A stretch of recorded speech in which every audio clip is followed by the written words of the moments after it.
우리 같이 함께 보실 말씀은 히브리서 말씀입니다. 7장 20절부터 28절까지의 말씀인데요. 우리 드라마 바이블로 함께 경청하도록 하겠습니다. 또 예수께서 제사장이 되신 것은 맹세 없이 된 것이 아니니 그들은 맹세 없이 제사장이 되었으되 오직 예수는 자기에게 말씀하신 이로 말미암아 맹세로 되신 것이라. 주께서 맹세하시고 뉘우치지 아니하시리니 내가 영원히 제사장이라 하셨도다. 이와 같이 예수는 더 좋은 언약의 보증이 되셨느니라. 제사장 된 그들의 수요가 많은 것은 죽음으로 말미암아 항상 잊지 못함이로되 예수는 영원히 계심으로 그 제사장 직분도 갈리지 아니하느니라. 그러므로 자기를 힘입어 하나님께 나아가는 자들을 온전히 구원하실 수 있으니 이는 그가 항상 살아계셔서 그들을 위하여 간구하심이라. 이러한 대제사장은 우리에게 합당하니 거룩하고 악이 없고 더러움이 없고 죄인에게서 떠나 계시고 하늘보다 높이 되시니라. 그는 저 대제사장들이 먼저 자기 죄를 위하고 다음에 백성의 죄를 위하여 날마다 제사 드리는 것과 같이 할 필요가 없으니 이는 그가 단번에 자기를 드려 이루셨음이라. 율법은 약점을 가진 사람들을 제사장으로 세웠거니와 율법 후에 하신 맹세의 말씀은 영원히 온전하게 되신 아들을 세우셨느니라. 아멘. 감사합니다. 온전히 구원하실 수 있는 이라는 제목으로 같이 함께 말씀 나누도록 하겠습니다.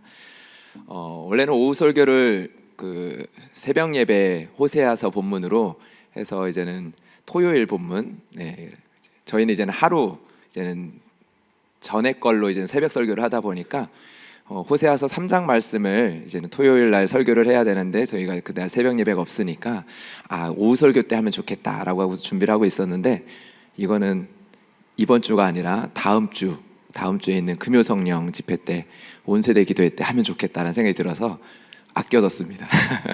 네, 그건 아껴두고 다른 말씀으로 준비를 하게 됐는데요. 한 가지 질문을 하고서 말씀을 시작을 하려고 합니다. 여러분들 믿음 안에서 한 주간도 잘 견디고 이기셨습니까? 네, 정말이시죠? 네, 여러분 하나님의 말씀 앞으로 나와서 하나님 앞에서 울 수 있다라는 것 정말 그것이 축복인 것 같습니다. 울어야 하는 상황이 없다면 좋겠지만 그러나 우리는 오늘도 그리고 또 내일도 우리가 견뎌야 하고 또 싸워야 하고 이겨야 하는 싸움의 현장들이 우리의 삶 가운데 있습니다. 제자 훈련을 하다 보면 내가 아는 대로, 내가 배운 대로, 내가 믿는 대로 내 마음을 지키는 것이 참 힘들다라는 것을 자주 보게 되어집니다. 내 마음인데 내 감정인데 내 마음대로 되어지지 않는 것들을 보면서 그 안에서 고민하고 또 씨름하는 성도님들의 이야기를 듣게 되어집니다. 말씀이 들리는 것 너무나도 큰 은혜인데 그 들린 말씀이 내 안에 머무는 것 그리고 그 말씀이 나를 이끌어가는 그 삶을 경험하는 것 그것은 너무나도 힘든 싸움이고 또 결코 끝나지 않는 싸움이라는 것을 보게 되어집니다. 여러분 이번 한 주 휴일이 많았는데요. 여러분들은 휴일 동안 어떠셨습니까? 잘 견디고 잘 싸우고 잘 이기셨습니까? 저는 가족들과 있으면서 너무 좋은 시간을 가졌습니다. 공원도 가기도 하고 장인어른 기일이 10월 2일이어서 또 가족들과 함께 또 오랜만에 의미 있는 시간을 또 가지기도 했습니다. 이렇게 휴일을 해피엔딩으로 끝내면 참 좋았을 텐데 그런데 휴일이 너무 길었던 것 같습니다. 네. 내 작은 마음조차 이렇게 지키지 못하고서 아내에게 그리고 또 아이들에게 좀 좋지 않는 모습을 보였습니다. 아내가 지금 잠옷실에서 예배 드리고 있을 텐데요. 네. 그 옆에 계시는 분들은 무슨 일이 있었냐고 질문하지 말아주시고요. 그냥 그런 일이 있었습니다. 네. 제가 아내에게 섭섭해하는 일이 있었습니다. 섭섭해할 일은 아니었는데 여러분들은 어떠셨습니까? 정말 우리 삶 가운데 크고 작은 일들 경험하면서 우리의 마음조차 지키지 못하는 것들을 우리는 참 자주 목격합니다.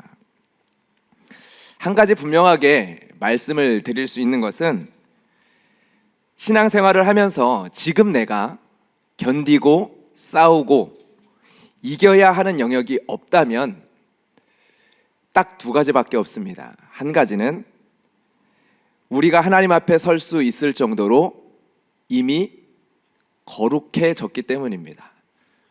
주님께서 우리에게 주신 그 구원의 목적, 흠없고 온전하고 거룩한 자로 하나님 앞에 설 수 있는 자가 되었기 때문일 것입니다. 그러나 그것이 아니라면 한 가지의 이유만이 남습니다. 사단이 관심을 가지지 않아도 될 정도로 우리가 만만한 상대가 되어서일 수 있습니다.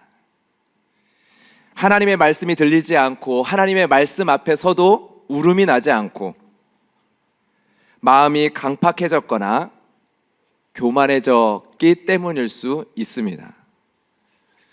저는 이 시간 오늘 말씀을 통해서 오늘도 견디며 싸우고 계시는 성도님들을 축복하며 우리의 신앙의 여정 가운데 견디고 싸우고 이기는 힘은 어디에서 나오는지 같이 함께 나누고 싶습니다. 그리고 오늘 말씀을 통해서 그 힘을 예수 그리스도 안에서 다시 한 번 더 분명하게 발견하고 붙잡는 시간이 되기를 주님의 이름으로 축복합니다. 우리가 읽어본 히브리서 4장은 후반절부터 우리 가운데 계신 큰 대제사장이 되시는 예수 그리스도를 우리에게 멋지게 소개하고 있습니다. 소개의 방식은 대조입니다. 어떠한 면에서 예수 그리스도께서 더 나은 제사장이 되시는지를 설명하는 방식을 취하고 있죠. 히브리서가 소개하는 예수님에 대한 표현은 더 나은 대제사장, 큰 대제사장, 그리고 영원한 대제사장입니다. 예수님의 제사장됨과 당시의 일반 제사장들, 일반 대제사장이 대표적으로 차이가 나는 대조점은 영원함에 있습니다. 일반 대제사장들에게는 수명이 있습니다. 이것이 큰 약점입니다. 제사장에게 시간적인 제한이 있기 때문에 혈통을 통해서 그 직분이 계승되어지고 있었습니다. 제사장은 제사장의 혈통에서 태어났기 때문에 제사장이 되어집니다. 여기에서 큰 차이점이 발생됩니다. 히브리서 7장 23절 24절 말씀인데요, 제가 한 번 더 읽겠습니다. 제사장 된 그들의 수요가 많은 것은 죽음으로 말미암아 항상 잊지 못함이로되 예수는 영원히 계심으로 그 제사장 직분도 갈리지 아니하느니라. 예수님은 우리의 영원한 대제사장이 되십니다. 여기에서 예수님의 제사장 사역에 본질적인 차이가 발생됩니다. 혈통이냐 맹세냐라는 차이입니다. 일반적인 제사장들은 제사장 가문에 태어났기에 제사장이 되어집니다. 바로 혈통이죠. 이에 대해서 히브리서는 명확하게 예수님에 대하여 대조하여 이렇게 이야기를 합니다. 예수님은 맹세로 말미암아 제사장이 되었느니라. 여기서의 맹세는 하나님의 언약, 하나님의 약속, 맹세의 말씀으로 생각하면 됩니다. 오직 예수님은 자기에게 말씀하신 이로 말미암아 맹세로 되신 것이라 라고 말을 합니다. 이것이 왜 중요할까요? 20절과 21절의 말씀을 다시 한번 읽어보겠습니다. 예수께서 제사장이 되신 것은 맹세 없이 된 것이 아니니 그들은 맹세 없이 제사장이 되었으되 오직 예수는 자기에게 말씀하신 이로 말미암아 맹세로 되신 것이라. 주께서 맹세하시고 뉘우치지 아니하시리니 내가 영원히 제사장이라 하셨도다. 여기에서 맹세의 중요한 의미는 뉘우치지 아니하시는 하나님의 맹세라는 의미에 있습니다. 말씀하시고 그 말씀하신 바를 반드시 이루시는 하나님, 그리고 뜻하신 바를 반드시 성취하시는 하나님, 회전하는 그림자도 없으시고 변개함이 없으신 하나님, 그 하나님의 맹세라는 것에 중요한 의미가 있습니다. 시편 110편 4절의 말씀인데요, 우리 같이 함께 읽어보도록 하겠습니다. 시작. 여호와는 맹세하고 변하지 아니하시리라. 이르시기를 너는 멜기세덱의 서열을 따라 영원한 제사장이라 하셨도다. 예수님께서는 뉘우침이 없으신 하나님의 말씀, 맹세하고 변하지 아니하시는 하나님의 맹세로 대제사장이 되셨습니다. 그렇기에 그 직분도 영원합니다. 히브리서는 이러한 사실을 통해서 지금 그리고 우리에게 그리고 앞으로도 변함없이 예수님이 대제사장이 되심을 우리에게 말해주고 있습니다. 22절의 말씀입니다. 이와 같이 예수는 더 좋은 언약의 보증이 되셨느니라. 여러분, 그렇다면 우리에게 이 대제사장이 계심으로 어떠한 위로가, 오늘을 살아가는 성도에게 어떠한 격려가 되어질까요? 25절의 말씀입니다. 오늘의 중요한 핵심 구절입니다. 우리 같이 함께 큰 목소리를 읽겠습니다. 시작. 그러므로 자기를 힘입어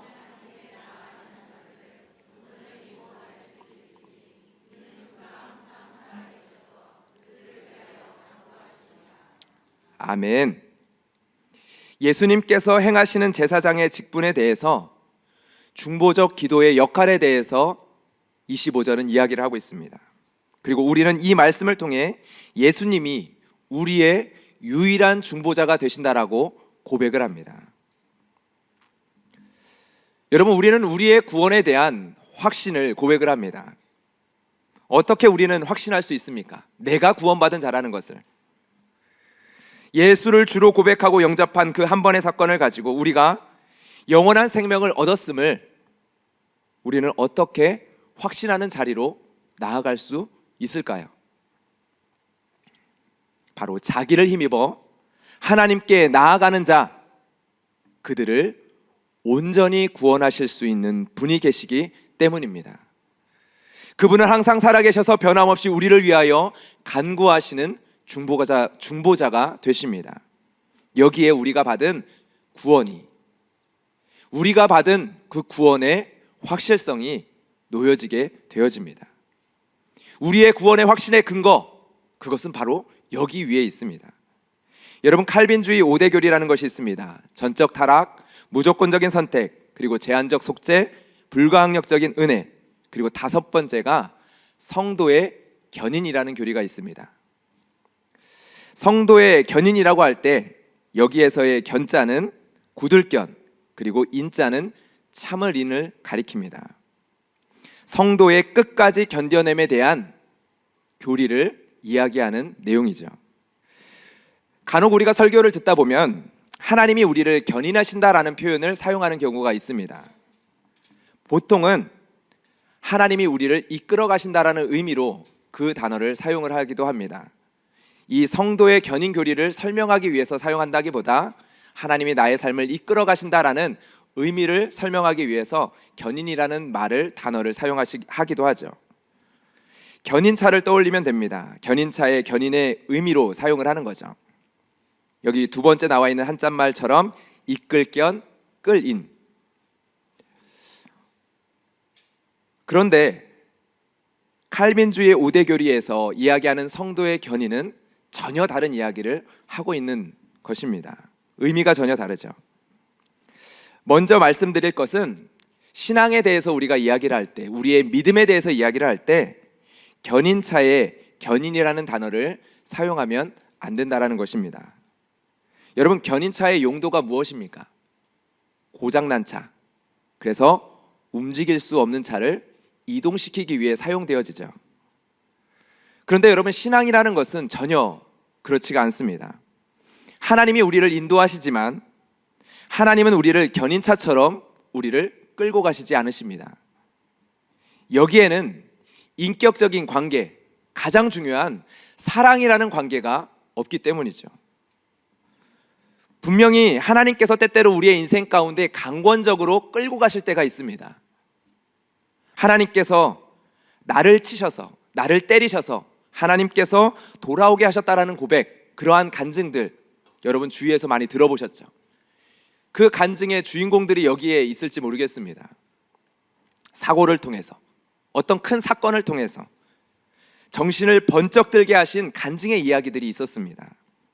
내 인생이 다 뒤집어지고 그래서 하나님 앞에 두 손 들발 들고 항복하여 하나님께로 돌아온 이야기들, 그러한 이야기들이 있습니다. 분명 하나님께서는 강권적으로 우리의 인생에 개입하시기도 하고 우리의 삶을 뒤흔드시기도 하시면서 이끌어 가실 때가 있습니다. 모든 것은 하나님의 주권이죠. 그러나 하나님께서 성도와 하나님께서 주의 자녀들과 맺는 관계의 방식, 관계의 본질이 사랑이다라는 것을 우리는 결단코 놓치면 안 됩니다. 때때로 하나님이 강권적으로 끌고 가실 때가 있지만 그것은 신앙의 본질이 아니다라는 것이죠. 그건 사랑의 관계가 아니기 때문입니다. 때때로 사랑하기 때문에 강권적으로 끌 수 있지만 그것이 신앙의 기초이거나 본질이거나 우리의 믿음과 신앙을 설명하는 기준이 될 수는 없다는 것이죠. 하나님은 왕이십니다. 하나님은 통치자이십니다. 하나님께 주권이 있습니다. 그러나 하나님과 우리의 관계의 본질은 우리에게 당신을 내어주신 사랑입니다. 이 사랑이 너무나도 가벼워지고 깃털처럼 가벼워져서 우리가 하나님에 대한 경외심도 하나님에 대한 두려움도 잊어버릴 때가 있습니다. 그러나 이것은 우리의 사랑의 문제이지 신앙의 본질은 달라질 수 없습니다. 우리가 하나님의 사랑을 가벼운 사랑으로 만들어 버리기도 합니다. 내 상황이 좋아지면 기뻐하고 내 상황이 좋지 않으면 하나님의 사랑도 걷어차 버리고 그럴 수 있는 사랑처럼 우리는 만들어 버리죠. 우리 때문입니다. 그러나 하나님의 사랑은 결코 가볍지 않습니다. 여러분, 참된 사랑에는요 경외심이 따라오게 되어집니다. 우리가 어떠한 장엄한 풍경을 보면서 그 앞에서 어떠한 경외심을 느끼는 것, 그것과 비교할 수 없는, 여러분, 참된 사랑 앞에서는 사람들이 더 넓고 깊은 어떠한 경외심을 가지게 되어지죠. 여러분, 하나님께서 우리를 부르시고 우리와 함께 하시는 이 하나님과의 관계의 본질은, 신앙의 본질은 예수 그리스도의 피 묻은 사랑 이외에 다른 것이 될 수는 없습니다. 하나님께서 강권적으로 나의 삶을 끌고 가시는 것이 없는 것은 아닙니다. 그러나 그러한 간증과 고백의 결론은 하나님의 사랑의 본질을 드러내는 것이어야 합니다. 나를 끌고 가시는 하나님의 손밖에 보이지 않는다면, 그래서 잘못된 길을 갈 때 하나님께서 나를 때리실까 봐 두려움이 나의 신앙의 기초에 놓여져 있다면 그것은 성숙한 신앙의 모습이 아닐 것입니다. 여러분, 그렇다면 하나님께서 그의 백성들을 이끌어 가시는 방식은 무엇일까요? 하나님께서 저와 여러분들을 이끌어 가시는 방법은 무엇일까요? 성도의 견인교리입니다. 구들견 참을 인. 견인교리의 대표적인 근거 구절이 로마서 8장 37절부터 39절의 말씀인데요, 너무나도 잘 아는 말씀입니다. 우리 같이 함께 우리에게 주시는 믿음의 내용으로 붙들고 같이 함께 선포했으면 좋겠습니다. 함께 읽겠습니다. 그러나 이 모든 일에 우리를 사랑하시는 이로 말미암아 우리가 넉넉히 이기느니라.